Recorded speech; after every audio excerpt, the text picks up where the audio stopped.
for sale. It had relatively low mileage for its year. It's got 57,000 miles. Okay. And yeah, that's not bad. it was an Arizona car. And best of all, the body panels were all original. It had one previous owner. And when I saw the car, I knew that I had to get the car, because it's one of these things where if you don't get it, you don't know when the next one is going to come up for sale. When the opportunity arises, you gotta either jump on it or wait, which unfortunately might not come around again. True. So too much of my wife's displeasure, I bought the car unseen. As a matter of fact, I had the car shipped to me in about 7 days. And upon seeing the car, I had to make a decision, because I don't remember if I mentioned this or not, but the car came with an automatic transmission. At the time, I didn't know if I was going to keep the car for a long time or not, but knowing that, I'm a nostalgic person, and this is something that I like, I decided to just keep the car for good. And that's when I started looking into performance parts and also modifications from AC Schnitzer that suits my need. And what I have on this car, obviously, the most prominent features are the mirrors. These are the original AC Schnitzer DTM mirrors. I have the AC Schnitzer, they call it the Rennsport, which is the race sport wheels. These are 18-inch multi-piece.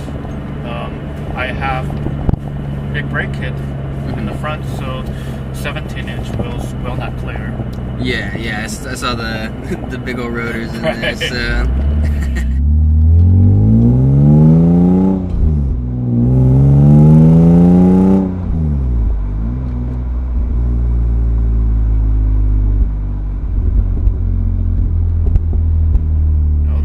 With the rear brakes, I didn't do much to it. It's a stainless steel brake lines with your cross-trail rotors. The front is where most of the modification come from. It's a StopTech BBK with 355 mil rotors. I actually spoke to StopTech, and I was told that these brakes are specifically designed for the front wheels. So in other words, you don't have to have the rear to supplement it. Unlike many other brake manufacturers where they want you to purchase both front and rear. So I was rather happy with that. Yeah, and that is good, because front is obviously the first one to make the major upgrades too. True, and given the fact that these brakes are so expensive, I was extremely happy that I could just get by with them. As I was stating, the car came with a Dinan Supercharger and a Dinan exhaust. It had an automatic transmission. Unfortunately, my wife liked it. Because anybody can hop in and just put it in D and you drive.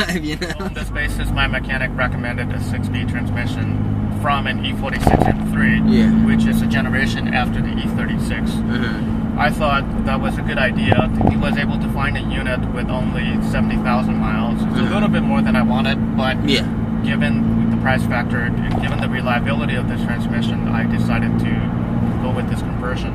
The shaft from my automatic was a little bit too short for the manual conversion. However, I had a specialist modify my drive shaft to fit it. Okay, so he just modified the original drive shaft that was on there rather than getting another one? Correct. Okay, cool.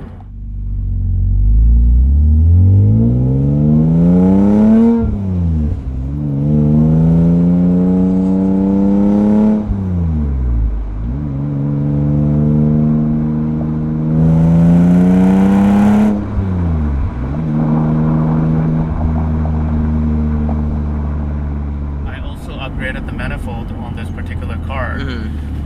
The S52, which is the motor for this car, came with a more restrictive manifold designed to bring up the torque in the low RPM range. And given the amount of power this car has, I decided to swap the manifold to the 95 version, which is a lot less restrictive. And the benefit of having a manifold that's a lot less restrictive is it provides so much power in the top end. Granted, I may not have as much power in the not as much of a launch on it, but still. But still, it's a supercharged car, so not that'll make up for it to begin with. Exactly. So it's better to have the top end power. True. And along with the upgrade, I had to replace the original injectors that came with the Dinan Supercharger with even larger ones. I upgraded mine to 42-pound 42. injectors. These are manufactured by a company called Lucas. Final tuning of the car was done by a gentleman by the name of Nick. Again, extremely talented in modifying supercharged cars. And he was nice enough to tune the car for me, despite being on the East Coast. And the final result was a dyno of close to 400 horses at the wheel. I think it was up in the 380s. So that translates to roughly about 450 crank horsepower on the car. Okay. It's pretty good.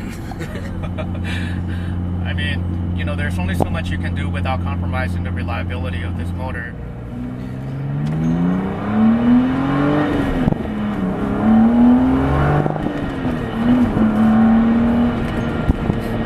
There's that supercharger. I'm pretty happy with the way the car runs now. I mean, 450 horses is plenty for me. The car weighs about 3,500 pounds, so it's not a light car, but again, I believe the motor makes enough for me to just basically have fun and provides so much driving pleasure.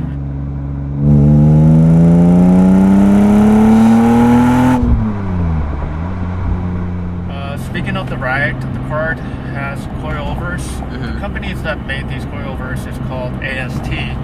It's based in Holland. They're actually famous for producing suspension components for racing cars. And this particular coilover is called AST 4100. It's supplemented by hypercooled springs. I forget what the exact spring rate is. They were specifically designed for a convertible. Unfortunately, I have heavy audio equipment in the back of the car, so that compromised handling a little bit.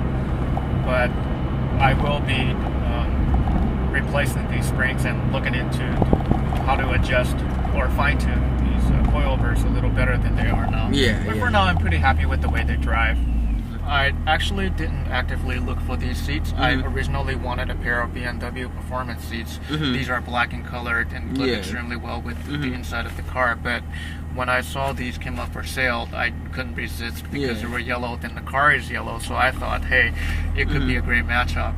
Given the amount of money and given the amount of time that I spent on the car, I thought it wouldn't do the car any justice if I didn't have a good audio system to go with the car. So I began to do my research. It's the Dinan DCT1.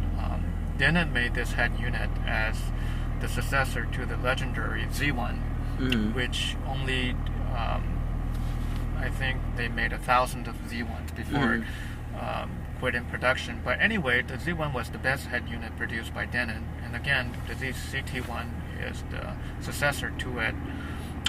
It has an extra optical output, so it allows me to hook the head unit up to the digital sound processor, and which I did. The sound processor is manufactured by Audio Fisher Tech. It's called Helix DSP Pro. It was voted the best processor for 2015 with amplifiers. These are called the Matrix by Brax. Brax is a manufacturer that's well known for making great amplifiers, and I thought in particular, you know, if I really want to achieve the sound that I want, why not go with the most recognized brand? So I chose Brax.